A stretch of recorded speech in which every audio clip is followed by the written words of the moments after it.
Queridos, graça e paz, nós vamos trazer hoje à noite a segunda mensagem baseada no livro de Apocalipse. Nós estaremos terminando agora no dia 19, portanto, quinta-feira que vem, esse livro. E já que nós estamos passando por ele, estamos lendo, não seria justo a gente não explorar o máximo possível nas pregações de domingo à noite, nos estudos de quarta-feira, também esse tão precioso livro da Bíblia, que é o livro de Apocalipse. E hoje nós vamos trazer para a igreja amada do Senhor esse assunto, as 7 igrejas do Apocalipse, e para que a gente não fique de uma forma a pregação muito corrida e cheia demais, nós vamos tratar somente sobre 4 das 7 igrejas. Vamos tratar das 4 primeiras. E as 4 primeiras igrejas estão no capítulo 2. Por gentileza, abra aí Apocalipse capítulo 2. E nós iremos explorar, explicar, vamos nos aprofundar e vamos aplicar também essas mensagens, essas cartas a estas igrejas, a nossa realidade. Amém?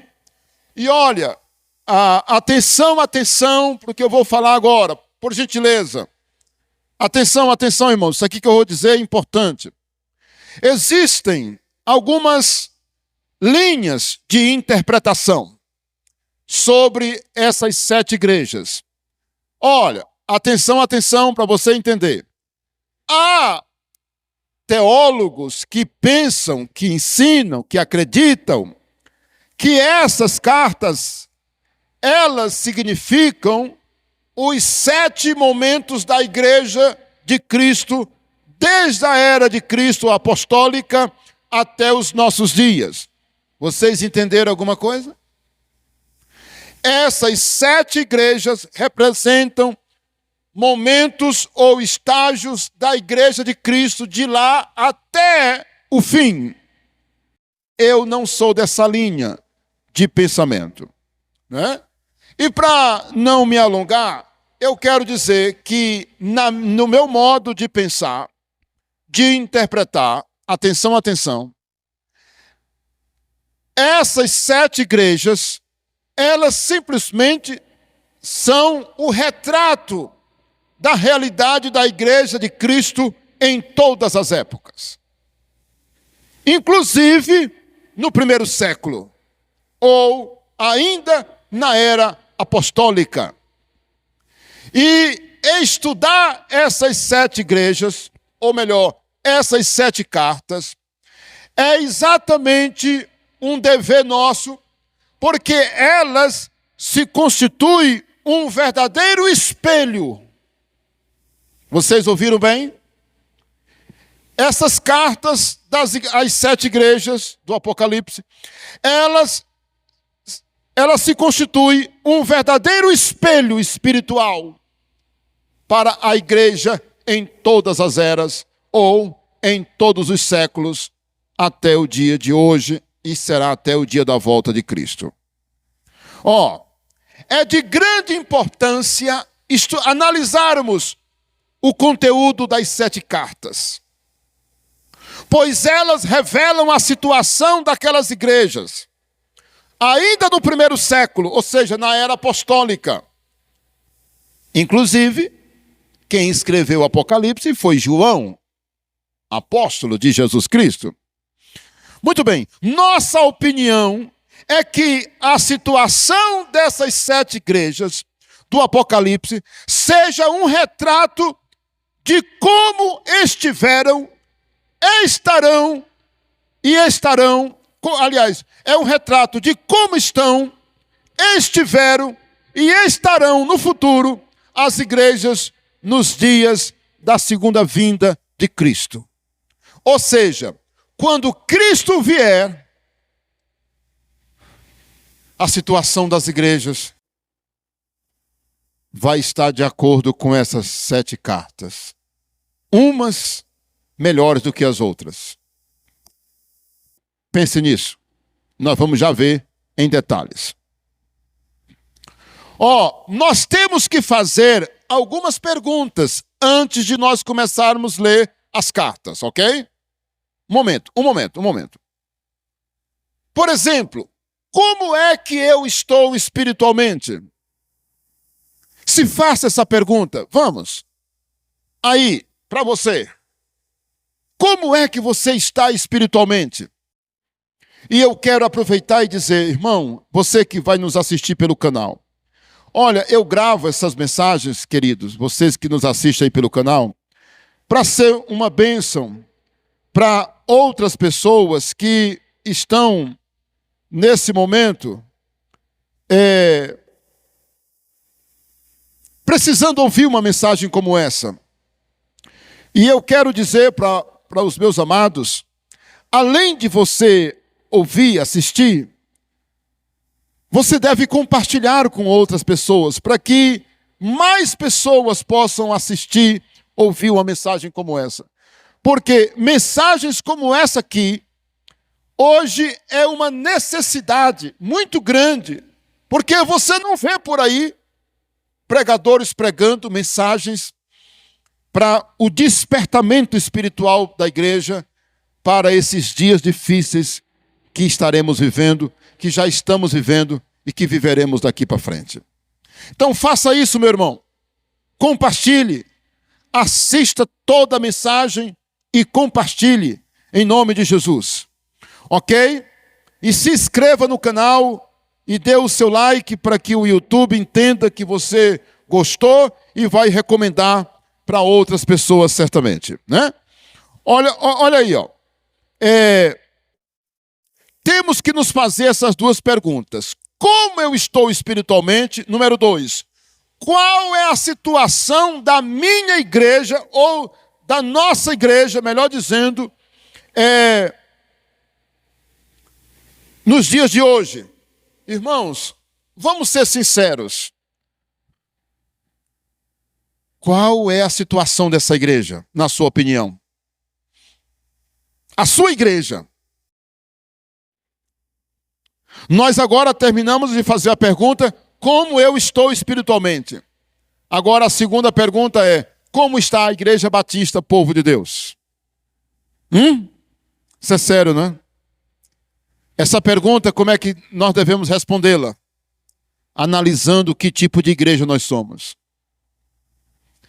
E aí, quando você ouvir cada igreja, você vai dizer assim, a nossa está desse jeito, a nossa está assim, eu creio que a nossa igreja está assim. Então vamos continuar. 5 das 7 igrejas tinham problemas com o esfriamento espiritual, problemas com idolatria, com heresias, falsos ensinos, impureza sexual ou imoralidade sexual. Concluímos que a realidade dos nossos dias não é diferente. Quando analisamos as cartas, notamos que é o próprio Jesus quem dita as cartas. Certo? E mostra que ele sabe e vê tudo o que acontece na terra e também nas igrejas. Vamos, já que nós estamos bem aí com o livro aberto, veja o capítulo 1, versículo 20. Bora lá, agora começou. Agora nós vamos engatar a primeira marcha e vamos para a segunda, terceira, quarta. Não é? Vamos andar veloz e vamos seguir. O que diz Apocalipse 1, verso 20? Diz assim, quanto ao mistério das 7 igrejas que viste na minha mão direita, e aos 7 candeeiros de ouro, as 7 estrelas são os anjos das 7 igrejas, e os 7 candeeiros são as 7 igrejas. Amém, pessoal? Então, aqui mostra que o Senhor, ele tem as igrejas, ele tem os anjos e ele anda no meio das igrejas. Olha aqui, ó. Na minha mão direita, das 7 estrelas que visto na minha mão direita, e aos 7 candeeiros de ouro. As 7 estrelas são os anjos, os líderes, os pastores das igrejas. E os 7 candeeiros são as 7 igrejas. Ok? Agora, vamos para a primeira carta. Pode passar agora. Pode passar. Ó. Vamos analisar a igreja de Éfeso. A igreja de Éfeso está aí, ó, capítulo 2, versículos de 1 a 7. Leiamos. Ao anjo da igreja em Éfeso escreve: estas coisas diz aquele que conserva na mão direita as 7 estrelas e que anda no meio dos 7 candeeiros de ouro. Na verdade, era esse versículo aqui que eu queria mostrar. Ele anda, irmãos, no meio. Olha aí, viu? Tem uma igreja aqui, não tem? Não tem outra bem ali? Não tem outra bem ali? Pois olha, meus irmãos, espiritualmente falando, Jesus, ele tem andado aqui. Ele anda no meio das igrejas. Ele anda. Ele está vendo, irmãos. Jesus está vendo como nós somos. Jesus sabe o que nós temos feito. Jesus está vendo o comportamento de cada um de nós. Estas coisas diz aquele que conserva na mão direita, aqui ó, na mão direita as 7 estrelas. Onde estão os líderes das igrejas? Onde é que estão? Aqui ó, na mão dele. Na mão dele. Isso é forte, irmão, isso é forte. Brinque com coisa séria. Aonde estão os líderes? Na mão dele.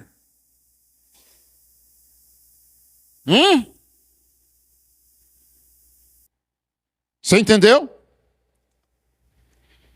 E o que ele faz? Ele passeia no meio das igrejas.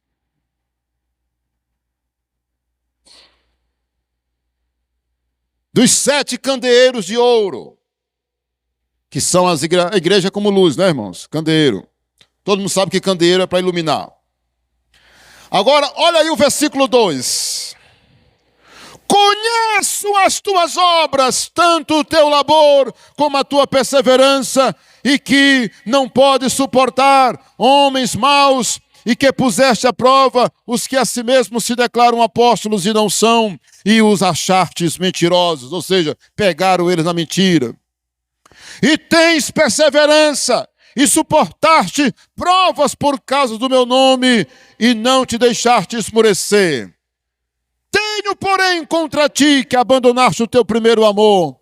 Lembra-te, pois, de onde caíste. Lembra-te, pois, de onde caíste. Arrepende-te e volta à prática das primeiras obras. Senão, venho a ti e moverei do seu lugar o teu candeeiro, caso você não se arrependas. Tens, contudo, a teu favor, que odeias as obras dos nicolaítas, as quais eu também odeio. Quem tem ouvidos, ouça o que o Espírito diz às igrejas. Ao vencedor, dar-lhe-ei que se alimente da árvore da vida, que se encontra no paraíso de Deus. Quem pode dizer amém? Aleluia. Irmãos, eu não vou poder entrar em detalhe. Agora deixe de olhar para a Bíblia, por gentileza, só um minuto. Eu não vou poder entrar em detalhe em todas as partes das cartas. O meu foco, aqui para os líderes de célula, os líderes, o meu foco vai ser o elogio, o problema da igreja e a advertência, não é? O que Deus está dizendo para a igreja fazer, ok? Então vamos nos ligar. Todas elas vão ser assim, todas elas. Mas eu quero a sua atenção. Em cada carta, escuta isso, em cada carta tem uma descrição de Jesus. Qual foi a primeira descrição aqui? Ó, estas coisas diz aquele que tem na mão direita as 7 estrelas. Em cada carta tem uma descrição de Jesus. É lindo. Segundo, que eu vou falar aqui. Em cada carta tem uma promessa para quem é vencedor, para quem é fiel. Ok? Em cada carta tem uma promessa. No começo tem a descrição de quem é que está falando. Jesus. São diferentes. As 7 são diferentes. E em cada carta tem uma promessa para quem for fiel e para quem vencer o pecado, para quem permanecer fiel. Pois bem, agora vamos caminhar para a gente não demorar tanto. A igreja de Éfeso, irmãos, ela recebe um dos mais lindos elogios. A gente poderia dizer que essa igreja tinha tudo para ser perfeita. Olha agora comigo de novo 2 e o 3. Olha comigo de novo, bora lá. Só o 2 e o 3. Conheço as tuas obras, tanto o teu labor como a tua perseverança, e que não podes suportar homens maus e falsos, não é? Que puseste à prova aqueles que se declaravam apóstolos e não são apóstolos, coisa nenhuma, e não são, e os achartes mentirosos. Olha o 3. Tens perseverança, e você suportou provas por causa do meu nome, e não se deixou esmorecer. Irmãos, que elogio, não é? Você já imaginou a gente falar isso aqui para um irmão? Irmão, olha, eu quero te dar parabéns, meu irmão. Você é perseverante. Aqui, ó. Eu conheço a tua perseverança. Eu sei que você não suporta gente falsa. Não é lindo isso? Meu irmão, aleluia pela tua vida, porque você não suporta gente falsa. Tu és perseverante. Você suportou prova por causa do meu nome e não esmoreceu. Não é lindo isso? É o elogio. Mas essa igreja tem um problema. Qual foi o problema dela, irmãos? Está aí no verso 4. Eu procurei ser o máximo didático possível, né? Tenho, porém, contra ti que você abandonou o teu primeiro amor. Irmãos, isso aqui é o seguinte. A maneira sempre que eu vejo são 2 de exemplificar isso aqui. Irmãos, quando um homem casa com a mulher, ele se declara, ele fica apaixonado, ele morre por aquela mulher e vice-versa, não é assim? Irmãos, olha, um casal apaixonado. Quem já casou? Quem aqui já se apaixonou? Sabe do que eu estou falando. Aquela vontade de estar com a pessoa amada que você ama, não é assim? Irmãos, mas esse mesmo casal, esse mesmo homem que um dia já foi apaixonado, louco, um dia essa mesma mulher que esteve a ponto de fazer loucura pelo seu amado, está pedindo o divórcio. Permanece amigos, ou então, na melhor ou numa outra hipótese, estão casados, mas sem aquele amor profundo que sentiram no começo. Perderam o primeiro amor. Estão casados de aparência, moram na mesma casa, mas continuam casados no papel, mas eles não são mais os mesmos. Sabe, irmãos, tem muitos casais assim, não tem? Que vivem de aparência. A mulher não tem mais aquele amor pelo marido. O marido não tem mais aquela paixão pela esposa. Aquela loucura de chegar para estar perto dela. Aquele amor profundo pela esposa. Um outro exemplo que eu vejo é aquela pessoa que está desempregada, que ela arruma um emprego. E quando ela vai na segunda-feira pela primeira vez para o trabalho, ela vai alegre, ela vai cantando, ela vai dando glória a Deus porque arrumou um emprego. E ela trabalha ali 1 mês, 2 meses, 6 meses, 1 ano, feliz. Mas quando vai passando alguns anos, ela esfria e diz: rapaz, eu estou aqui só porque não tem outra coisa melhor. Ela perdeu aquele primeiro amor por aquele emprego. E ela continua trabalhando lá, mas ela não tem mais aquela paixão por aquele trabalho. É o caso da igreja, meus irmãos, de Éfeso. Ela continuava fiel a Cristo, ela continuava ali servindo, ela continuava ali os irmãos congregando. Mas os olhos potentes de Deus, porque a Bíblia diz que os olhos deles são como tochas de fogo. Quando Jesus olhou para aquela igreja, o raio-x que ele tirou foi que aquela igreja não tinha mais o primeiro amor. Era uma tradição religiosa. Os irmãos se comportavam como tradicionais, apenas uma tradição.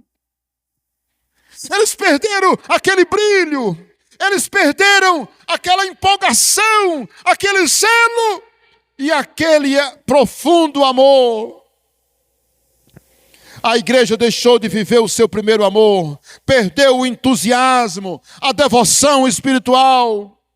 Olha, meus irmãos, a realidade da igreja de Éfeso está presente em muitas igrejas nos dias de hoje. Muitos cristãos já perderam também o seu primeiro amor ou o entusiasmo da fé. Continuam crentes, mas é aquele crente frio. Aquele crente que não tem mais vontade de orar.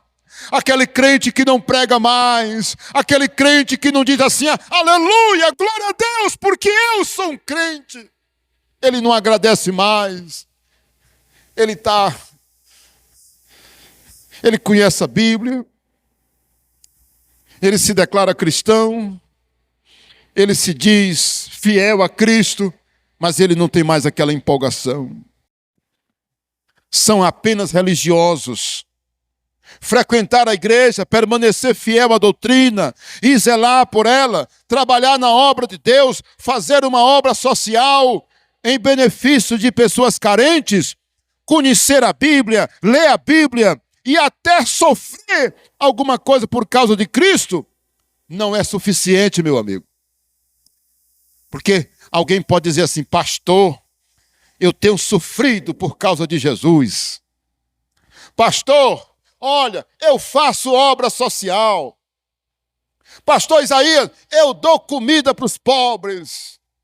Pastor Isaías, olha, eu ajudo um missionário. Pastor Isaías, eu não bebo, eu não sou viciado. Pastor Isaías, eu vou todo domingo na igreja. Mas um dia uma irmã falou assim, pastor, o meu marido não lê a Bíblia. Um dia, uma irmã falou isso para mim. Pastor, o meu marido é crente na igreja, mas em casa ele nunca pega na Bíblia. Eu nunca vejo ele orando. Você consegue entender o que eu estou falando, irmãos? Não lê Bíblia em casa, não ora. Se comporta como um descrente. Mas na hora que fala uma coisa, ele consegue... Não, isso aí está errado. Isso aí não está de acordo com a Bíblia. Mas ele mesmo perdeu o primeiro amor. Olha, meu irmão, não seja assim não. Do jeito que você é aqui, seja na sua casa. Esse foi o grande problema da igreja. E qual é a solução? Está aí, ó, a advertência. Versículo 5, quem pode ler comigo? Lembra-te, pois, de onde caíste, arrepende-te e volta à prática das primeiras obras. Senão, venho a ti e moverei do teu lugar o teu candeeiro, caso não te arrependas. Irmãos, o que Deus está falando aqui é o seguinte: procura, Deus não está procurando pessoas religiosas, e sim homens e mulheres que estejam dispostos a terem um relacionamento profundo com Ele, por meio de uma vida consagrada e cheia do Espírito Santo. E aí, aonde se constitui o peso dessa advertência? Volta, aqui ó, volta à prática das primeiras obras. Eu quero que você se empolgue no teu quarto, dizendo assim, ó: Jesus, a melhor coisa que eu fiz foi aceitar Jesus. Jesus, eu me alegro hoje, eu estou com 30 anos, eu estou com 40 anos, eu estou com 10 anos, mas a minha alegria é a mesma. Porque tem muita gente fria, não tem mais aquela empolgação. E eu vou dizer uma coisa para vocês que me assistem aqui pelo canal. Se você tem se tornado esse crente frio, cuidado, porque você precisa se arrepender. Nós temos que mostrar para Deus alegria, paixão. Nós temos, eu estou usando aqui a palavra inadequada, mas vocês estão entendendo, só para entender, nós temos que ser apaixonados. Nós temos que ter desejo de servir a Deus, dar o nosso melhor.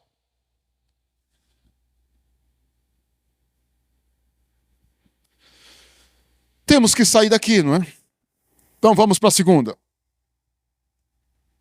A igreja de Esmirna. Talvez você não sabe o que quer dizer. Só volta aí para Éfeso. Éfeso quer dizer desejável.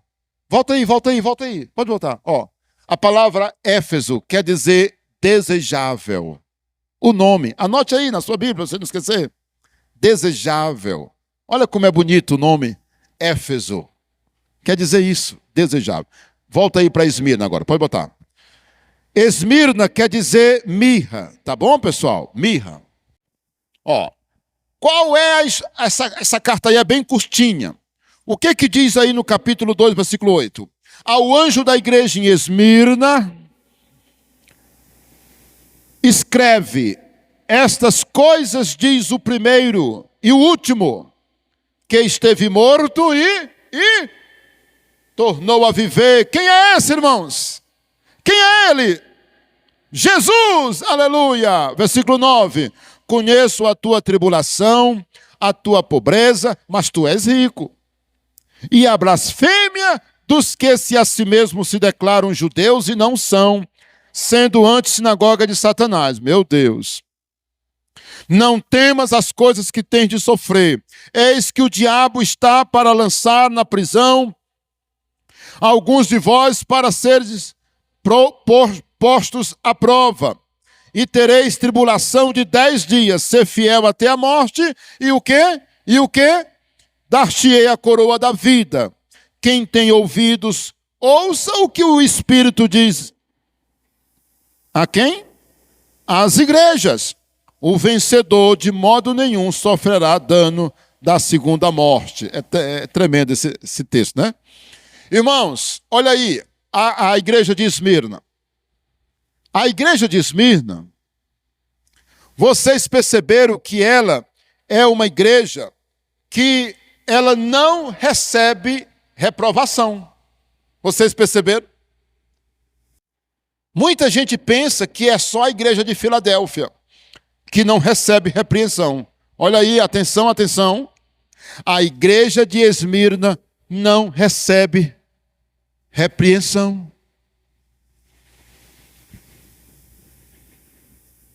Vamos só ver de novo o elogio, versículo 9. Conheço a tua tribulação, a tua pobreza, mas tu és rico. E a blasfêmia dos que a si mesmos se declaram judeus e não são, sendo antes sinagoga de Satanás. Irmãos, Quando a Bíblia fala isso aqui, está dizendo que aquela igreja, ela fazia, era sofrer. E, aparentemente, era uma igreja pobre.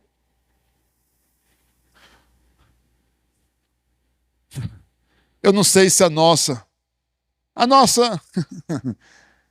falando do templo, né? Falando das dependências. Alguém pode pensar que a nossa igreja é uma igreja rica, né? Por causa do seu templo, por causa do seu tamanho. Mas eu conheço igrejas, irmãos, tão lindas, os templos, igrejas grandes, com milhares de pessoas. A igreja de Esmirna, os irmãos tinham aquela ideia de que eles eram pobres. Você ouviu bem? Você ouviu bem? Eles tinham aquela ideia de que era uma igreja pobre. Sabe o que Deus diz? Não, você é rico, irmãos. Você é rico, uma igreja rica. Isso é importante para nós, irmãos. Olha, nós até não podemos ter um templo mais lindo da cidade. Nós aqui talvez não sejamos, não é? De fato, não somos a maior igreja da cidade. Os irmãos não são as pessoas mais ricas da cidade. Os irmãos não são os que têm mais bens, humanamente falando, materialmente. O pessoal que mais tem dinheiro aqui nessa cidade. Ou a igreja que tem os mais ricos, os mais prósperos e abastardos dos irmãos. Não. Mas Deus está dizendo, você diz que é pobre, mas eis que eu digo, você é rico. Que essa seja, irmãos, a nossa realidade. Nós até não podemos ser isso, como eu estou falando, né? Mas que nós sejamos ricos espiritualmente. Quem pode dizer amém? Qual é o problema? Está vendo a interrogação aí? Não tem problema. Não tem problema. A igreja de Esmirna era uma igreja que estava bem. No entanto, Deus faz uma advertência. Olha aí a advertência, olha aí, ó. Versículo 10, o que diz no 10, irmãos? O que diz? Não temas as coisas que tens de sofrer. Eis que o diabo está para lançar na prisão alguns dentre vós, para ser postos à prova, e tereis tribulação de 10 dias. Mas ser fiel até a morte.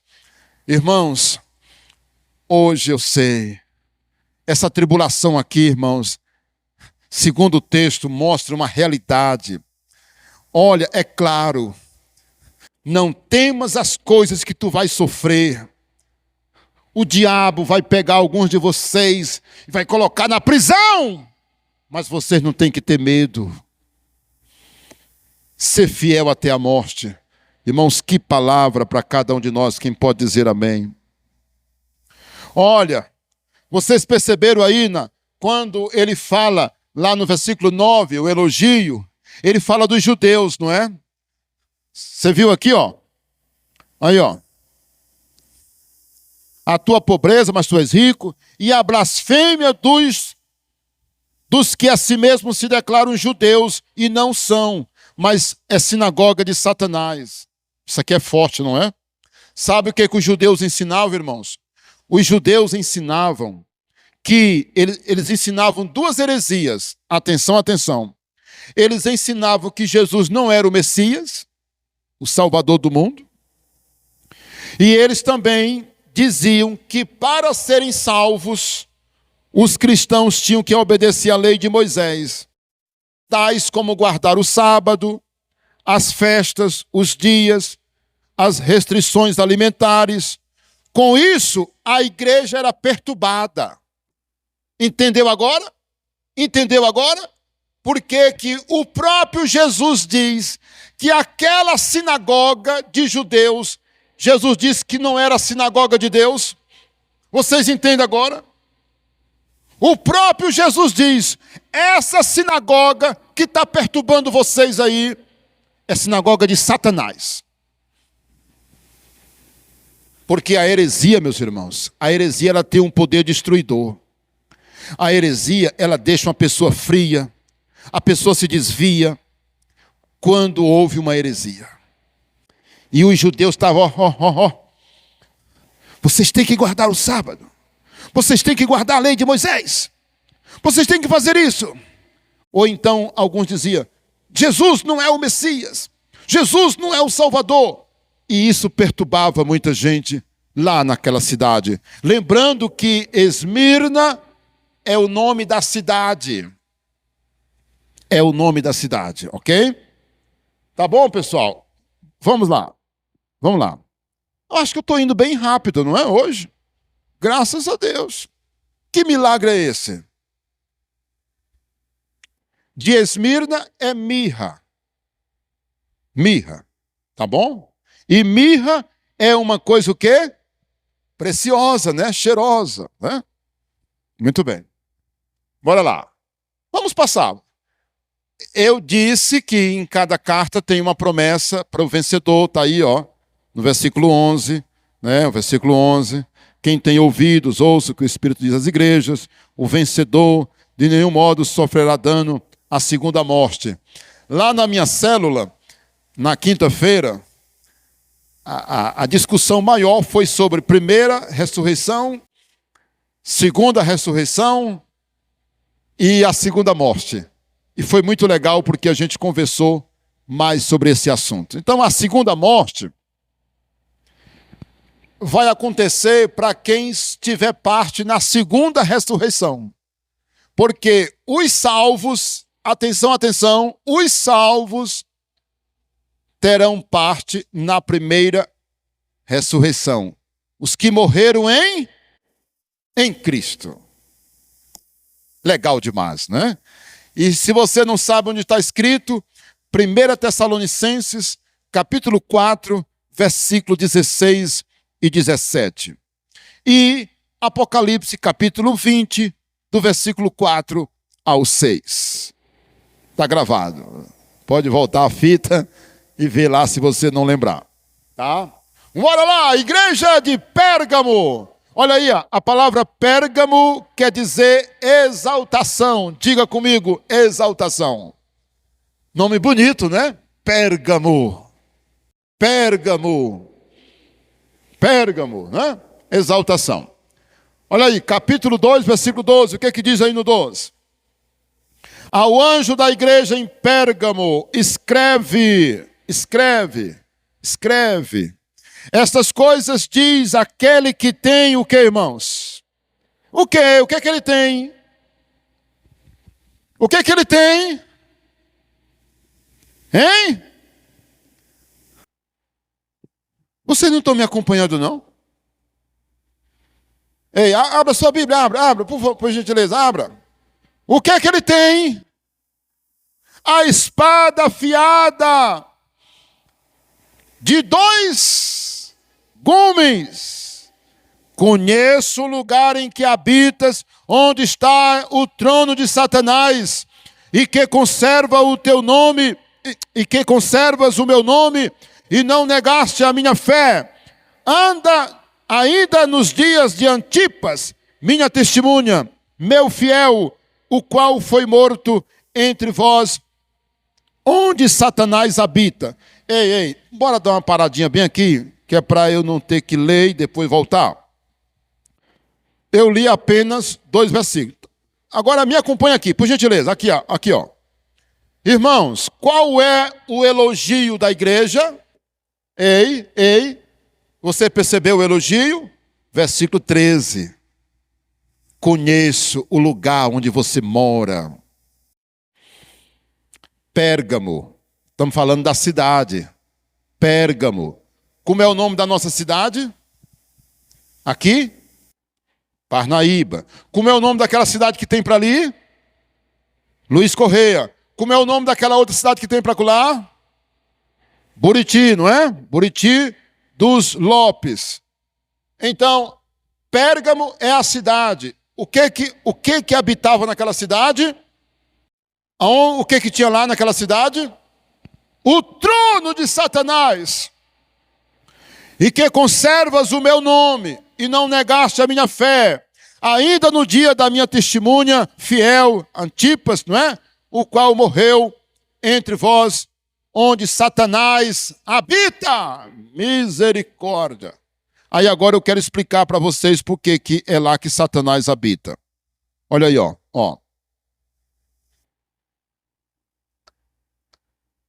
A igreja de Pérgamo é uma igreja verdadeira, certo? Nós vamos ver isso. Uma igreja que, de certa forma, recebe um elogio. A igreja tinha qualidades, ela sofria tribulação por causa de Cristo e não negou a fé em Jesus, ok? Todo mundo entendeu? Nós vimos aí no versículo 13. Olha aí, ó. Ela conservou e não negou. Ela não negou. Então esse é o elogio. Sofria tribulação.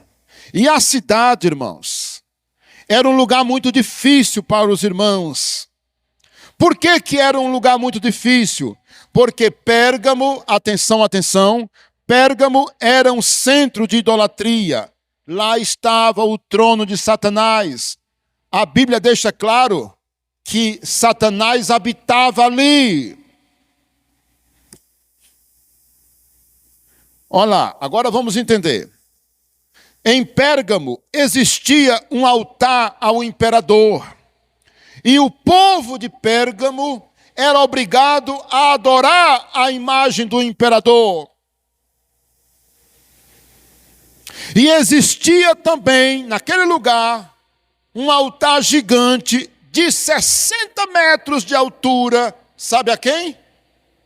A quem? Sabe a quem? Ao deus pagão Zeus. Qual é a altura aqui, irmãos? Todo mundo pensa que o nosso templo é alto, todo mundo se admira e diz, rapaz, é muito alto. Irmãos, o pé direito aqui só dá 7 metros, irmãos. O ponto mais alto dá quase 9 metros. Eu estou falando de uma estátua, de um altar que media 60 metros. 60!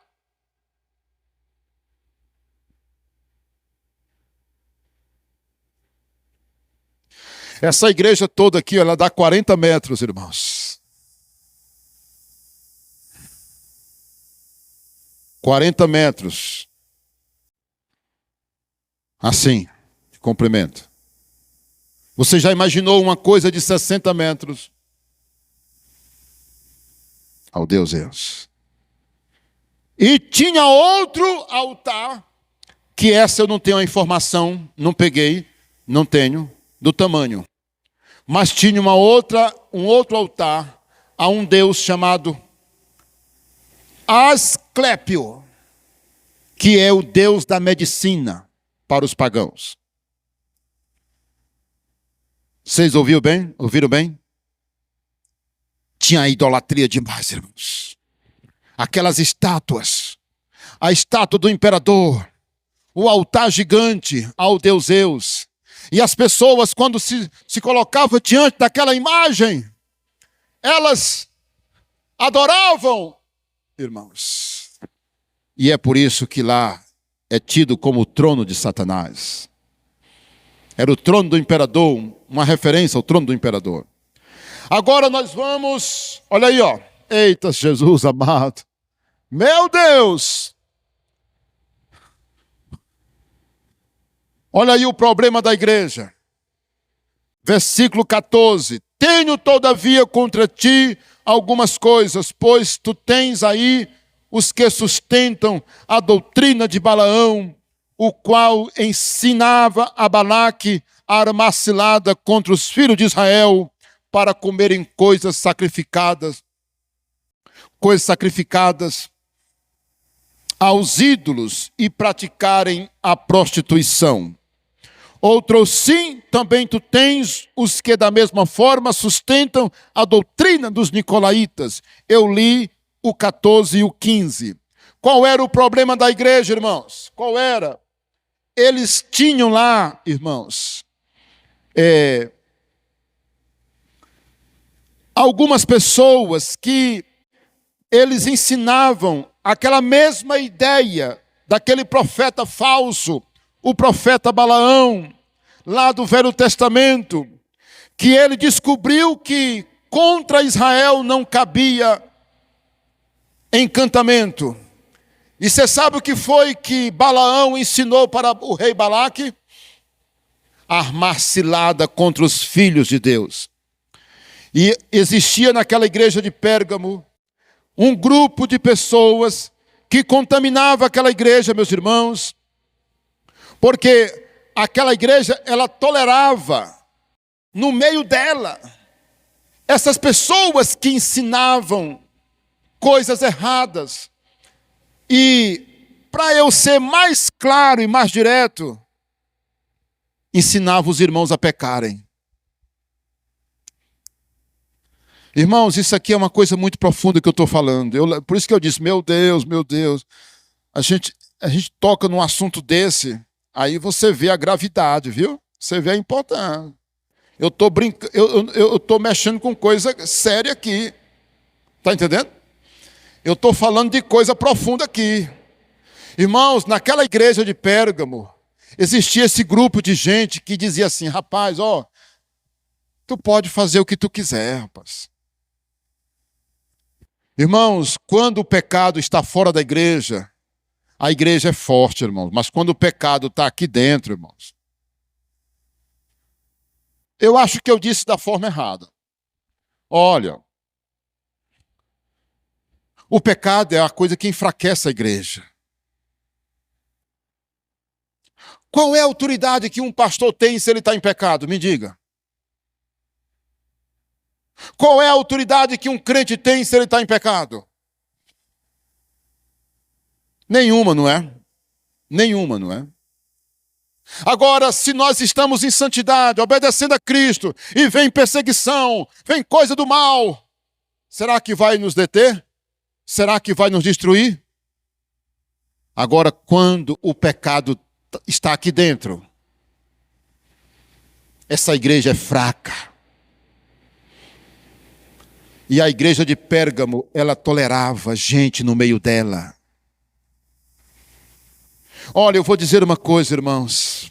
Ei, você aí, eu não sei se você vai me assistir em São Paulo, Maranhão, Amazonas, Brasília, eu não sei, Deus sabe.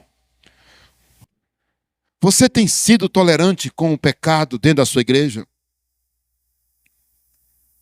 Me diga. Olha, meus irmãos, o zeloso aqui não tem que ser só o pastor, não. Todos nós precisamos ter zelo pela igreja. Tem irmãos que vê uma coisa errada, fala assim,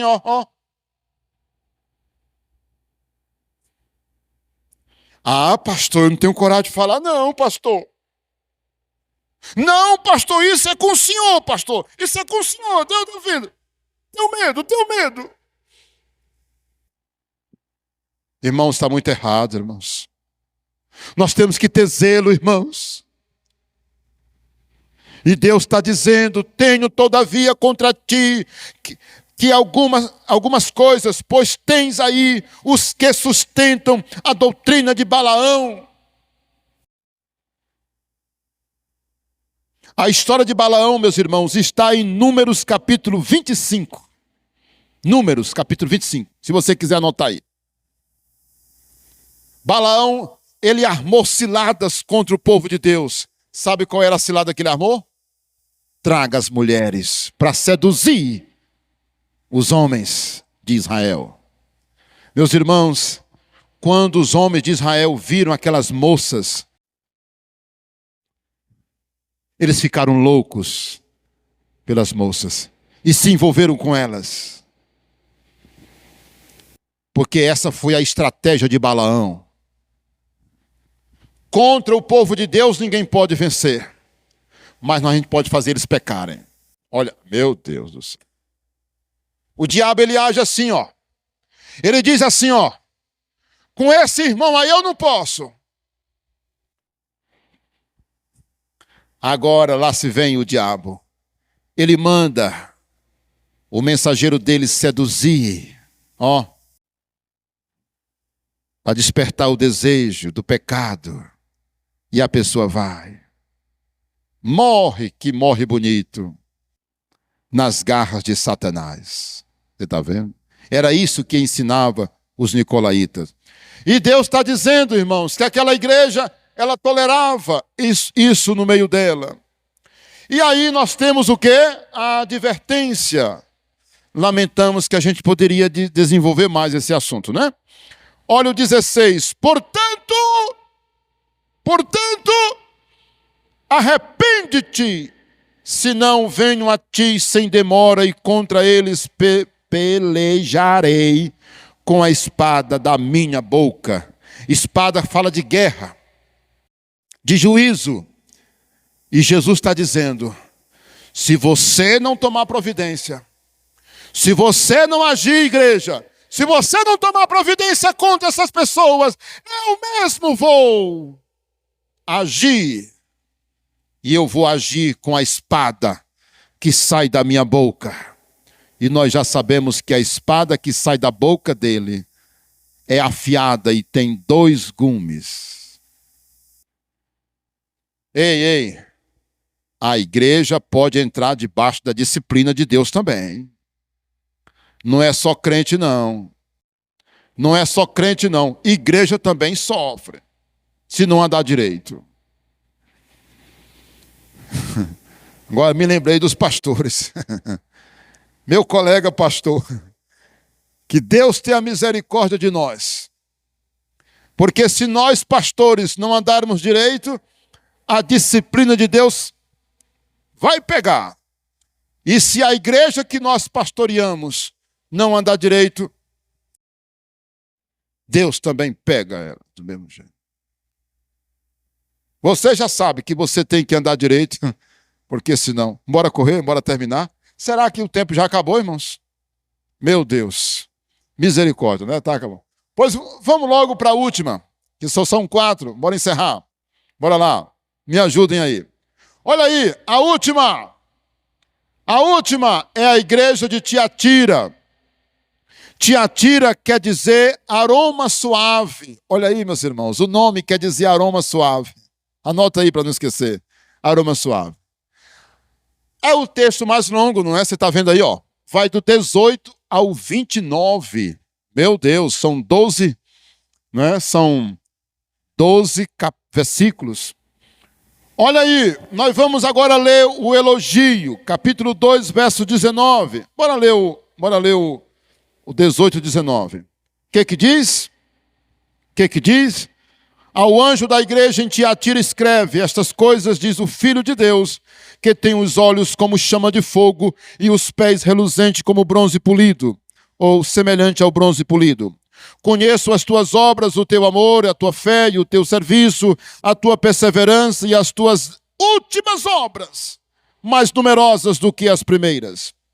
Tenho, porém, contra ti que toleras que essa mulher, Jezabel, que a si mesma se declara profetiza, não somente ensine, mas ainda seduza meus servos a praticarem a prostituição e a comerem coisas sacrificadas aos ídolos.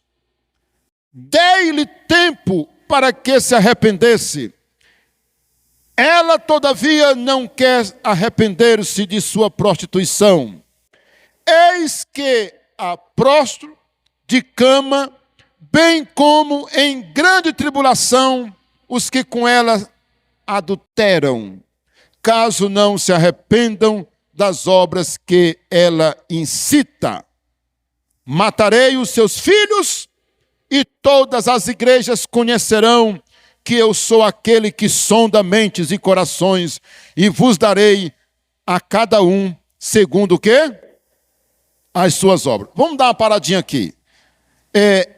O que é que nós aprendemos? A igreja recebe um elogio lindo. Olha aí, ó. Tuas obras, teu amor, tua fé, teu serviço, 19. A tua perseverança, as últimas obras, que são mais numerosas do que as primeiras. Irmãos, não é uma igreja linda? Aparentemente, não é? Era uma igreja que tinha fé. Eu coloquei aqui, ó. A igreja, ela tinha, irmãos, ela tinha muitas qualidades.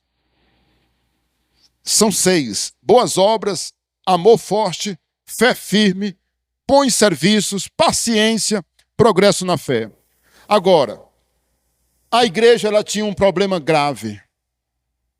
Ela suportava, a outra palavra não saiu, né? Ela suportava no meio dela, irmãos, uma classe de gente, irmãos. Uma classe de gente terrível. Olha aqui, meus irmãos. Rapaz, a gente fica assim admirado, né? Uma mulher chamada Jezabel, que ela se declarava profetisa, ela ensinava na igreja, não somente ensine, mas ainda seduza os meus servos a praticarem prostituição e a comerem coisas sacrificadas aos ídolos. Irmãos, essa mulher era terrível. E eu posso imaginar, viu, irmãos, aqui, no meu modo de entender, que essa mulher não era pouca coisa. Talvez ela se achava. Ela dizia, eu recebi uma revelação. Talvez era aquela mulher que dizia, olha, Deus falou comigo. E talvez ela era uma mulher rica. Ela tinha muita influência. E ela tinha peso. E o pastor e os irmãos não tinham coragem de peitar essa mulher. E dizer, se cale. Você aqui não vai falar essas coisas. Você está ensinando coisas erradas aos irmãos. Sua falsa profetisa. Os irmãos, talvez o pastor dessa igreja era medroso. Ele não tinha coragem de enfrentar essa dita Jezabel. Para dizer, se coloque no seu lugar. O que você está ensinando é mentira. É coisa do diabo. É coisa diabólica. E ela ensinava os irmãos a se prostituir, irmãos. Tem nada não. Vocês podem praticar idolatria. Vocês podem adorar os ídolos. Vocês podem comer coisas sacrificadas aos ídolos. Não tem nada não.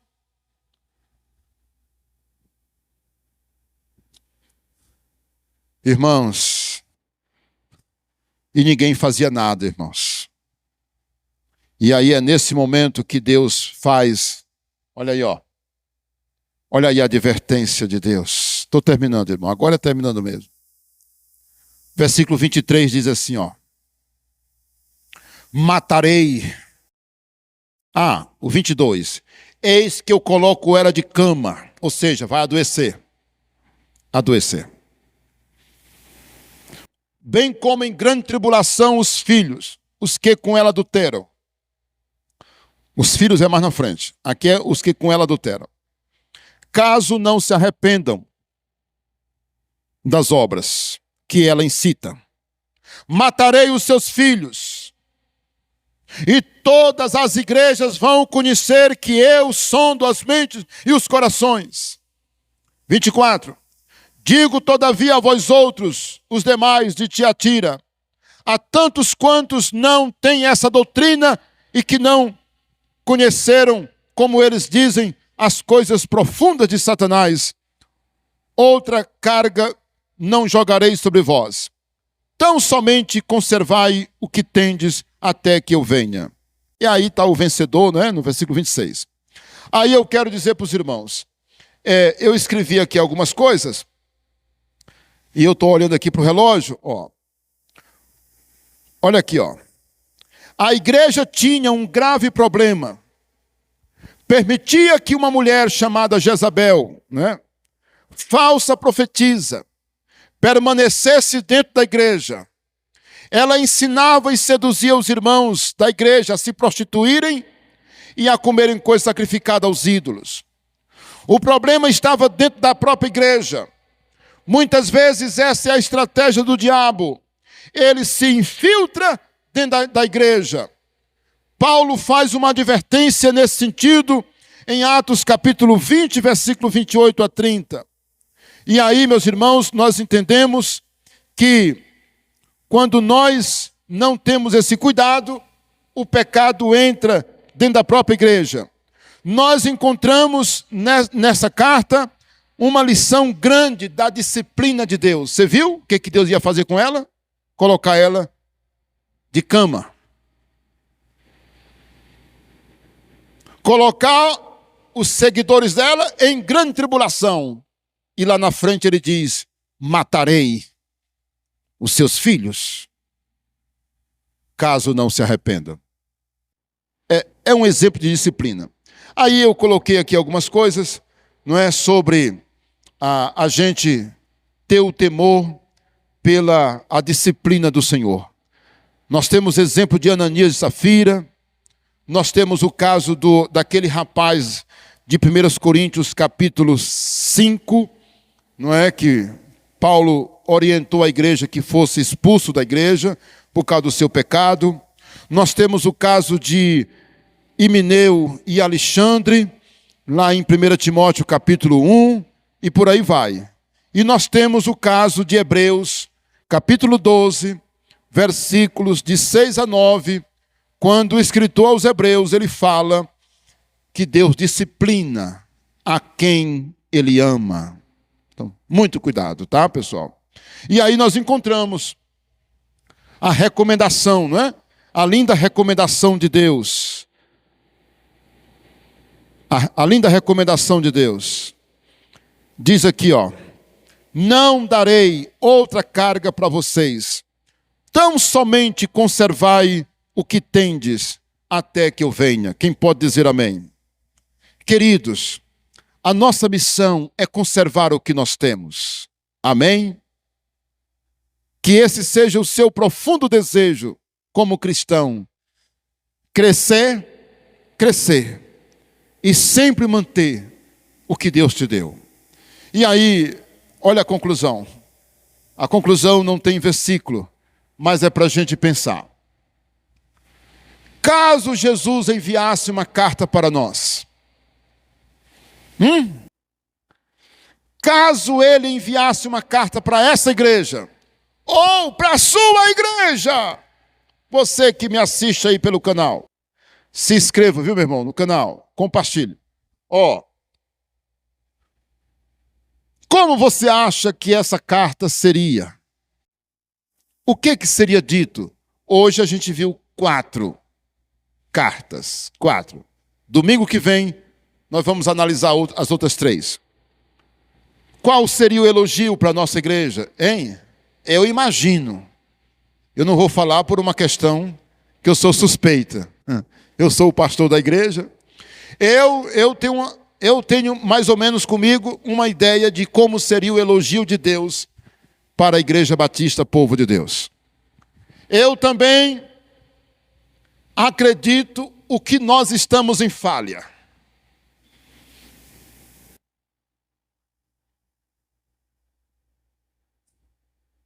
Eu acredito que nós, como igreja, nós somos uma igreja séria, irmãos. Nós pregamos a palavra de Deus.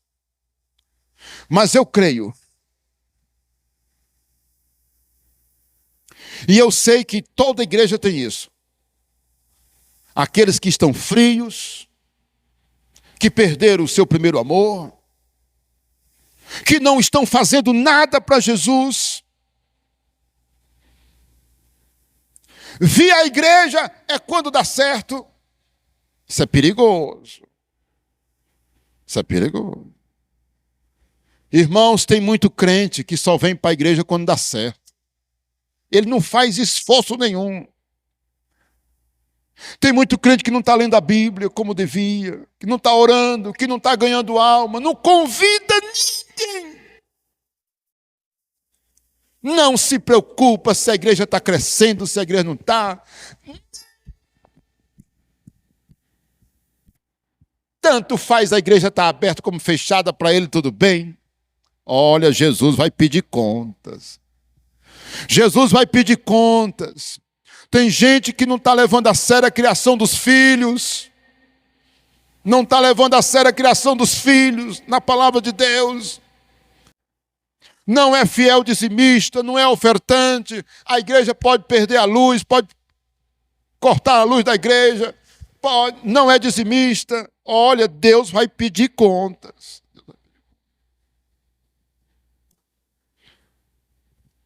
E qual seria a advertência para a nossa igreja, né? Eu imagino também qual é a advertência. E a advertência está mais ou menos assim. Volto logo. Estou voltando. Vamos cuidar. Amém, pessoal? Deus abençoe. Um forte abraço. Amo muito você.